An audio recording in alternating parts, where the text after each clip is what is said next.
rainbow obsidian. Rainbow obsidian. It's hard to see here in the video that there's actually layers of sheen, different colored sheen in this crystal, which is where it gets its name from. And rainbow obsidian is really quite a magical crystal to work with. Myself and my fellow spiritual ninjas will wear rainbow obsidian a lot for cloaking, for energy shielding and cloaking. It's a very protective crystal, but also has a lot of depth and has a lot of majesty. So without further ado, I'm gonna get started here with this channeling from Rainbow Obsidian.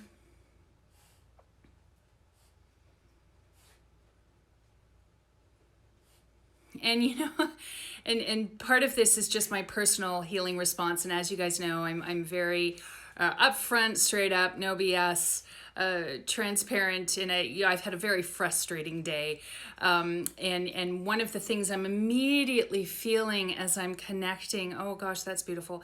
All right, let me catch up here. One of the things that I immediately was feeling as I was connecting with this crystal is that all kind of my lower frequency feelings, you know, of the frustration, the anger, you know, that all that stuff that's gloriously human and part of our shadow, and it needs to be there.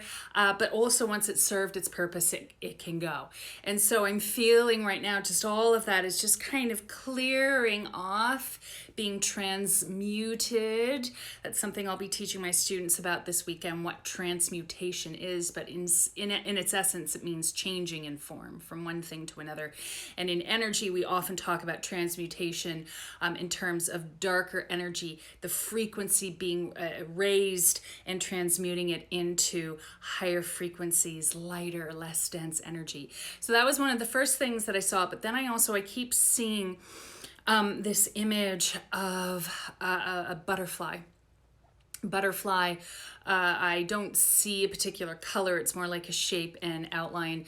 And again, this idea of transformation, of shifting energy. It's also calling to any of you who may be working with butterfly as a totem. Butterfly is a very powerful totem for those of us who are in the northern hemisphere right now, in terms of the cycle and the phase we're in with autumn as we've passed through the equinox, and we're into the birth or the death rebirth cycle of the seasons, that natural cycle of the planet, the natural cycle of life. And many of you may find oftentimes that as you get into the fall's, you know, the third quarter of the year, it's usually, you know, a time when we're starting to wrap up, starting to take stock. That's certainly what our ancestors would be doing at this time. But, you know, for myself, and perhaps for many of you, it's also a time of rebirth, a time of transformation, a time of new starts and changes, which typically we assign to the spring. But what I'm being shown is that, you know, part of that whole process is a shedding. And for a lot of us, again, who may have had butterfly come up a lot this year, or transformation and cyclical changes come up for us a lot, we're getting into a place and a phase, and I can say this for myself as well, where we're kind of seeing what no longer, it's not even so much what no longer serves us. We already have known in this process what no longer serves us, but now it's actually shedding. It's shedding in terms of what we're letting go, in terms of what we're changing. And so that in some ways it's less of a transformation and more of a becoming our true core selves. And part of what Rainbow Obsidian, I'm starting to get chills, part of what Rainbow Obsidian's, you know, work and messages that it does with us is for those of us who find ourselves in that time. This is a really powerful crystal to work with in terms of really getting, shedding off those layers and really getting into our core selves and embracing who we truly are, because that's when we start to feel more comfortable in our own skin, more confident in our own skin, more self-possessed and aware of who we are and what our needs are. Another thing that I'm seeing is, and I've been seeing this just even in my community around me, this is also a time where people pass on, and there can be deaths in the family, there can be deaths in the community, which of course is hard and painful. I can even feel that, hitting me in my gut right now, because a friend just lost her mother, and I know those of you out there who are experiencing this well, and it's so painful. And there's this message of being able to come into that place in our process when we're ready, in terms of facing loss, and coping with loss, in terms of that healing process of coming into the core of grief and the core of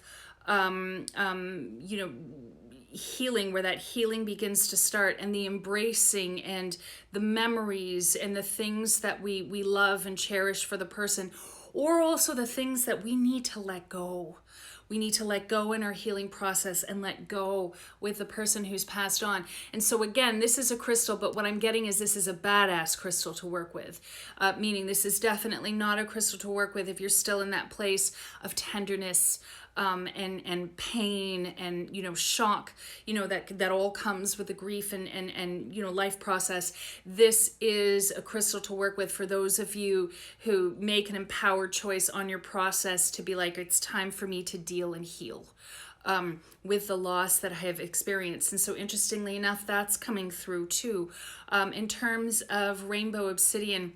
And so now we're kind of shifting gears here, and I'm seeing also again these emanations, the rays that you see captured in rainbow obsidian. I'm seeing those coming out into the aura in terms of delivering healing light and energy on the different layers and levels of our subtle bodies, are the subtle layers in our aura. And of course there's different systems that depict different layers, some that stop at 4, some that go on to 12 and beyond.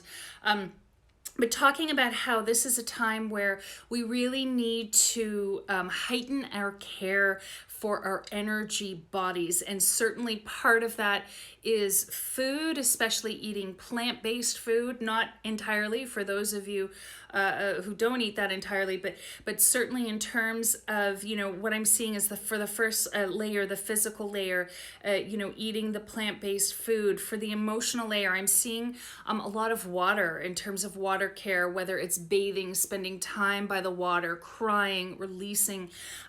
For the mental layer, I'm seeing things that help us to focus on the positive, sunny thoughts, if you will, which sounds very simplistic, but there are those things that we think of, whether it's our puppy dogs, whether it's a pleasant memory, whether it's something beautiful that we've just witnessed, or an affirmation or a poem we can return to, but allowing just one part of each of these things to be a part of our daily lives in order to help bring healing to the subtle layers in our aura.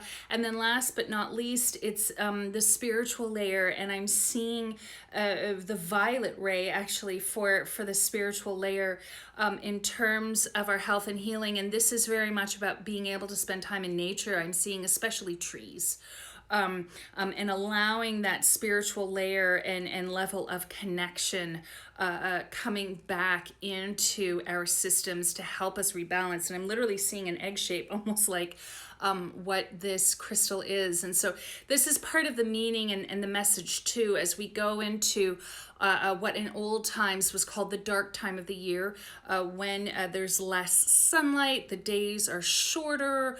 Of course, there's a lot of holiday making and stuff, which can create stress as well as joy for people, but also the veils thinning very powerfully, coming up to Samhain, coming up to All Hallows Eve on the 31st.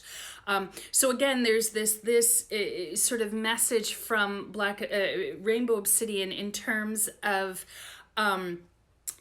being able to support and sustain ourselves energetically in terms of maintaining strong energetic boundaries and in terms of maintaining strong care, and then being able to anchor that care for the different levels of our aura by wearing Rainbow Obsidian over the heart chakra. So for those of you who feel like this is really resonating, yes, I feel like this is something that I need to work on right now, wherever you may be in your process in terms of boundaries, in terms of energy protection, in terms of emotional healing, in terms of going into and through this cycle of the year, making sure you have each level of care there, because ultimately you have autonomy and responsibility for your energy, but then anchoring it by wearing this crystal over your heart, which then also helps to anchor you more into that authentic core of yourself. And so that is where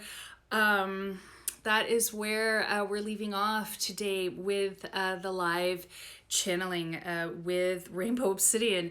That was actually really powerful, and I'm really glad, just for my own self and my day, that I sat down and did this, as I'm feeling better and healed from this crystal. So I hope that message was of service to all of you, and I love you very much. Thank you for holding space for me while I was channeling, and allowing me to be in this space with you. And I will see you all next week. Take care, guys.